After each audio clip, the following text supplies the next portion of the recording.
ব্যর্থতা মানেই শেষ নয়, নতুন শুরুর প্রস্তুতি। আমরা সবাই একসময় জীবনে কোনো না কোনো ধরনের ব্যর্থতার মুখোমুখি হই। কিন্তু তুমি জানো কি, ব্যর্থতা কখনোই শেষ নয়, বরং এটা তোমার জীবনে নতুন শুরু করার এক বিশাল সুযোগ হতে পারে। আজকের ভিডিওতে আমরা দেখব কিভাবে ব্যর্থতা থেকে শেখা যায় এবং সেটা তোমার জীবনে কিভাবে নতুন পথ তৈরি করতে সাহায্য করতে পারে। ব্যর্থতা এবং শিক্ষার পথ। তুমি যখন প্রথম ব্যর্থ হও, তুমি হয়তো ভেবেছিলে এটাই শেষ।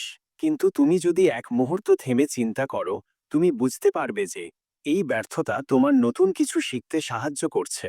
ব্যর্থতা আসলে আমাদের শেখায় আমাদের শক্তি কোথায়, আমাদের দুর্বলতা কোথায়।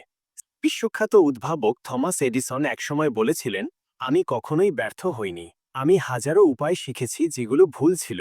তার এই কথাটি আমাদের শেখায় ব্যর্থতা শুধু একটা ধাপ, একটা পথ। টিপ: ব্যর্থতা মানে হারিয়ে যাওয়া নয়, বরং নতুন কিছু শেখার সুযোগ। ব্যর্থতা থেকে কিভাবে সামনে এগানো যায়। তুমি যদি প্রতিবার ব্যর্থ হয়ে হাল ছেড়ে দাও, তাহলে কখনোই সফল হতে পারবে না।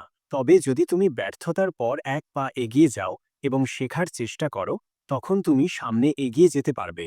সফল মানুষরা কখনো ব্যর্থতায় থেমে যায় না, বরং তারা প্রতিটি ব্যর্থতার পর সঠিক পথে ফিরতে চেষ্টা করে। টিপ: ব্যর্থতার পর আত্মবিশ্বাস ধরে রাখতে হবে এবং বুঝতে হবে যে তুমি আরও শক্তিশালী হয়ে ফিরতে পারবে। ব্যর্থতা ও সময়ের গুরুত্ব।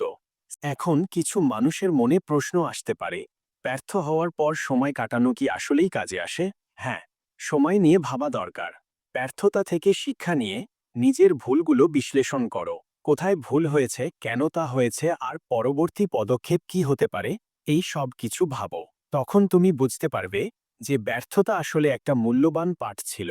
টিপ: যখন ব্যর্থ হও, সময় নিয়ে চিন্তা করো, এটা তোমাকে তোমার ভুলগুলো শুধরে আবার এগিয়ে যেতে সাহায্য করবে। শেষ কথা: নতুন শুরু করার সাহস।